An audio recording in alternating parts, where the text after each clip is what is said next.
still the man. Hello, I'm Anthony Miller. 73 and so much in demand. The sound wizard with the air and a feel for feel-good reggae arrangements.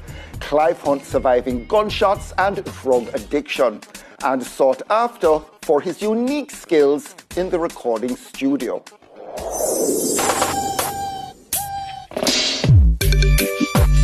Sometimes I do something in the studio and musician go, and I told him it's like you're writing a poem. But I write a poem with tones. This year's Reggae Grammy decision, no surprise to Clive Hunt. Whenever there's a dance hall on the reggae normally get a little bit more consideration, especially if you name Ali. He's been around the block and back, sight going. Yeah, it's almost totally gone. I mean, last week I could read the phone, this week I can't see it. And other bad stuff. Anthony, me get shot, me get 8 times and me get shot all on my face, see? That's all. Then my nose fly out through my jaw. Jamaica say, wait, no, once you pass from you and say, well, go on, boss. I say, you buy a beer, 2 things, then you ask if you play for Rizla, and then you go from there. So what I learn after that, he say, any youth when I know, and them start beg me 2-3 times, I say, hey, you have a plan for me. Added to that, he's a recovering cocaine addict. But after 5 decades, there's no busier bee in reggae arrangement. The go-to guy with an inner ear for the building blocks of a good song, not just churning out beats. Well, I was a musician from I was 12, trumpet initially, but I was a man into theory. I love musical arrangements. I learned instruments. So even though when I was learning trumpet, I know about the trombone, I know the flute, I know the saxophone, I know what they could do from what they couldn't do. So this kind of naturally made me evolve into being an arranger. Not many of those around anymore, but that's given Clive Hunt an edge and kept him busy. I, as an arranger now, I would know, say, this song need horns, or it needs a little this from the keyboard, and that sound here, or it needs a flute there, or it needs a little backing vocals here. And it's all a part of intertwining to make the music a little sweeter. So what producers or musicians or people are making music do nowadays, since the 90s, I say, come on, mainly nowadays, they play a rhythm track based on drum with a little guitar, and then they use it, call the keyboard player, and let him fool around, play a lot of stuff. And actually what he's doing is fooling around, you know. So even if they are great players, they are great keyboard players, but they're not great arrangers. So you know, as a producer, would call a keyboard player and say, add some stuff to that. And some of the stuff will come out great, but it's accident. How I do it? Everything we do have to sound good. You don't have to hit, but it guarantees to sound good.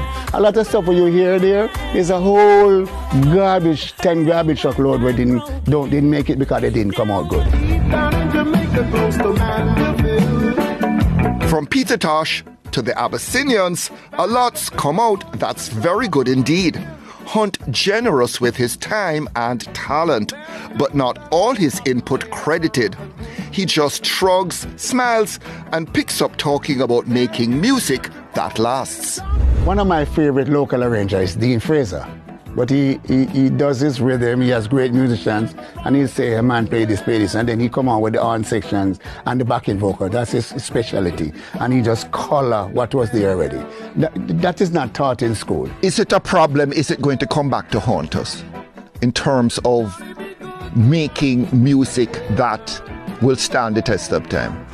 I think it's already haunting us. You see, once the music is made good with the good song or the good melody, with every instrumental, it lives for a long, long time. Some of the new stuff which is being made, and most of it, is not made to last. Even now at 73, Hunt has a childlike quality and seemingly endless energy, usually balancing several projects at the same time, from an album of Police and Sting covers to a project with a dancehall star whose name he asked me not to mention. I don't even think I grew up yet, you know. My life, I just live, get up, eat breakfast, go to the studio, make fun, make music for music people to be happy, and go back to bed. Suddenly I found out that I was 50. I just stay with the time because the beat doesn't matter to me. It's what you add to the beat. Hunt's career derailed at its height by drugs. A gathering of musicians in New York, the beginning of a long downward spiral into addiction. Real superstars now. I can't call them name here, Anthony. I mean, a little joke, Jamaican business, you know. Real rock and rollers. And highest level. Everybody had one of them hand behind them. And after a while, I say, oh, what go on? How want to do? We're on the behind the road. And my brother one house say, Clive, this way I do. And I say, what that? And him tell me it was the drugs. It was freebase. And anyway, I went to a friend of mine house, ours house the night, a man and his wife, and it was 1, 2 o'clock in the morning. I didn't know the signs of people on drugs. I didn't know how they behave. Anyway, I went in and I was telling them the story like I'm telling you now. And the lady, and she said to me, Clive, you didn't try it right. Let me show you. And she come down and hook up her thing and show me try it. You see, when I tried that, it took me 11 years. I moved from here to there. Okay, I was living in the street, in the sidewalk, sleeping on the bus shed. I looked just like a madman sleep on the street, you know. I stopped because I was too coward. I was a coward, I couldn't kill myself. And I was so tough, I just survived. I just work with people just for money for buy drugs. But people knew the deal. They knew that you were on drugs and they took advantage of you? Oh, yes. Yeah, I do a whole heap of stuff. I remember I went to Music Mountain in Stone Hill. I just went there to do something and I spent 6 months there. And in that 6 months I worked on 18 albums. One of the albums was an album with Barry Salmon that Putting Up Resistance came from. And I was the one, I did everything. I was the engineer, I sweep the studio, I cook my caramel porridge, I didn't put sugar in it. So I never can understand it. When I tell somebody, the producer, to let's go to Barry's, and him say, Barry's not gonna work for me. I say, let me, you go Barry's. If him see me, he will come. And Barry see me, Barry's was, well, I'm climbing in the sink and go, ooh. And I say, oh, I'll go on. I say, come by studio, I do something with him. Barry's coming in the car and start say, in for about 5 minutes, we're driving at the box, and him start say, I never can. He said, Clive, listen to the idea. And I say, let me hear it, huh? And he said, I never can understand it, the way this system go. Anyway, him go like, every time you leave a head from water, here comes somebody will drag it down. And the guy who drive the car was the producer, look at me and go so. And then he asks me after if it's embarrassed at talk. Let me say, maybe.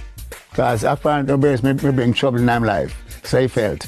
Anyway, we went to the studio, that's all he had. I'm just said, continue. I'm set up the drum machine, set up the keyboard, everything, and start do the thing and do this and do that.